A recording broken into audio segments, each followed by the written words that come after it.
Berlin Duvarı, Doğu Almanya vatandaşlarının Batı Almanya'ya kaçmalarını önlemek için Doğu Alman Meclis kararı ile 13 Ağustos 1961 yılında Berlin'de yapımına başlanan 46 kilometre uzunluğundaki duvar olarak tanımlayabilirim.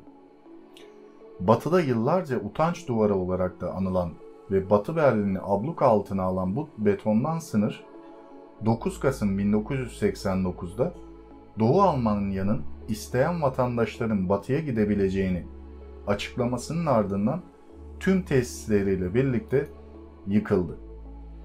Duvarın yapımı hakkında bilgileri inceleyelim. Bir tek Doğu Almanya değil, Doğu bloğunda yaşayan tüm insanlar batıya kaçmak için en çok Berlin'i kullanıyordu.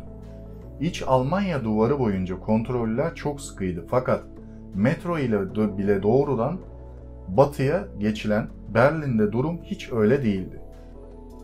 Berlin Duvarı yapılana kadar Doğu Almanya'nın %20'si yani 3,5 milyon insan otomatik vatandaşlık veren FRG'ye kaçmayı başardı. Kaçanlar mühendisler, vasıflı işçiler, öğretmenler, doktorlar, avukatlar gibi değerli kesimden oluşuyordu. On binlerce tarım işçisinin de Doğu Almanya'yı terk edişiyle tarım alanları verim alınamaz hale geldi ve yiyecek kıtlığı baş gösterdi. Tüm bu beyin göçü ve iş gücünün erimesine daha fazla tahammül edilemeyeceğini öngören GDR Sosyalist Birlik Partisi lideri Walter Ulbricht 1961'de Batı Berlin'in çevresinde beton bir duvar örme fikrine Sovyet liderleri ikna etti. Başta dikenli tellerden oluşan bariyer 2 gün sonra beton duvara dönüştürüldü. Duvar zamanla daha sağlamlaştırıldı. 3,5 metreye kadar uzatıldı ve dikenli teller duvarın üstüne yerleştirildi. Bir sonraki yaza doğru Doğu Almanya bir set daha duvar çekip iki duvar arasında bir ölüm şeridi yarattı.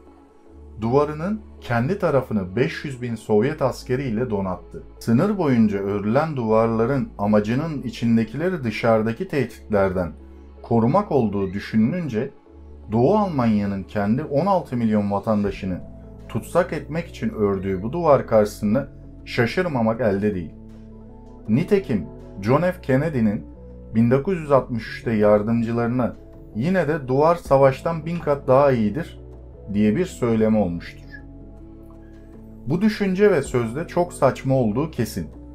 1975 yılında ise duvar 3,5 tonluk 45 bin adet beton kalıpla değiştirilerek çok daha fazla sağlamlaştırıldı. Sınır duvarı 75 adı verilen duvarın yapımı 5 yıl sürdü. 300 gözetleme kulesi ve 250 adet bekçi köpeğiyle donatıldı. İnsanları savaşlar hep geriye atmıştır. İster duvar olsun, ister savaş olsun, bu sadece ne olduğuna bağlı olan büyük bir engeldir aslında. Berlin Duvarı neden inşa edildi? İkinci Dünya Savaşı'nı kaybeden Almanya, Haziran 1945'te Amerika Birleşik Devletleri, İngiltere, Fransa ve Sovyetler Birliği tarafından 4'e bölündü. Kısa bir süre sonra aynı ideolojiye sahip Batı İttifakı yönetim birimlerini birleştirerek Federal Almanya Cumhuriyeti yani Batı Almanya'yı kurdu. Komünizmi savunan Sovyetler Birliği ise bunun üzerine kendi yönetim bölgesinde Demokratik Almanya Cumhuriyeti yani Doğu Almanya'yı kurdu. Düşünün, bir millet için farklı ülkelerin karar vermesi sonucuna gitmiş. Günümüzde bile aynı senaryolar mevcut. Ekonomisi sosyalizme dayanan ve otoriter siyasi yönetimi benimseyen Doğu Almanya çok gelişmedi. Birkaç sene içerisinde refah seviyesi yüksek olan Batı Almanya'ya kaçışlar başladı.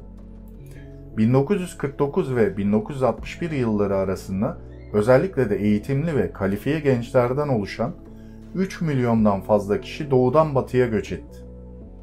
Demokratik Almanya Cumhuriyeti Doğu Almanya'da yaşayanların batıya geçmelerini önlemek amacıyla 13 Ağustos 1961'de Berlin Duvarı'nın inşasına başladı. demir perdeyi, yani bu duvarı aşmak isteyenler oldu mu diye sorabilirsiniz. Berlin duvarını aşmak isteyen Doğu Almanlar tünellerden ev yapımı balonlara kadar pek çok yöntem denedi. Yaklaşık 5000 kişi Batı Berlin'e geçmeyi başardı. Ancak herkes onlar kadar şanslı değildi.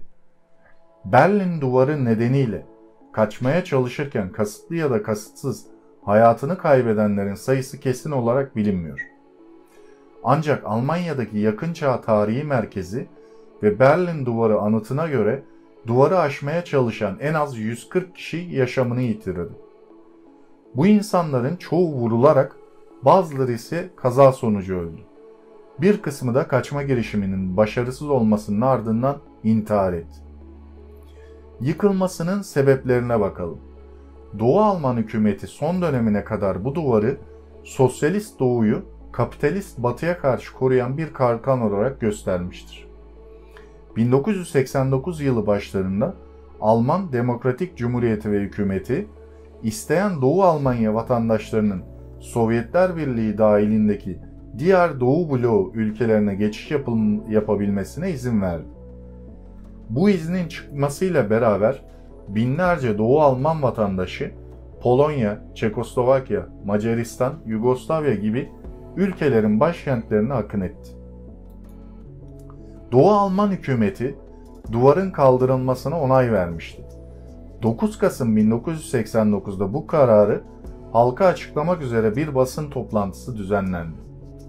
Karar açıklandığı andan itibaren duvarın iki tarafında yüz binlerce insan birikmeye başladı. Gece yarısına doğru hükümet ilk olarak Brandenburg kapısından başlayarak barikatları ve geçiş önlemlerini kaldırdı.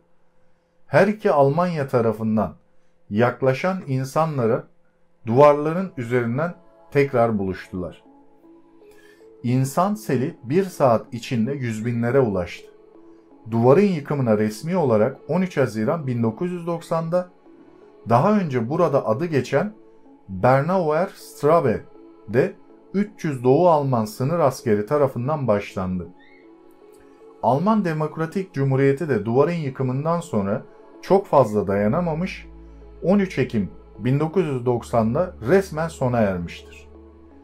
Duvarın şehrin içinden geçen kısmı aynı yılın Kasım ayına kadar neredeyse tamamen ortadan kaldırıldı. Nitekim Berlinliler onlarca yıl bölünmüşlüğün yara izlerini bir an önce bertaraf etmek istiyordu. Berlin Duvarı'ndan arta kalanlar.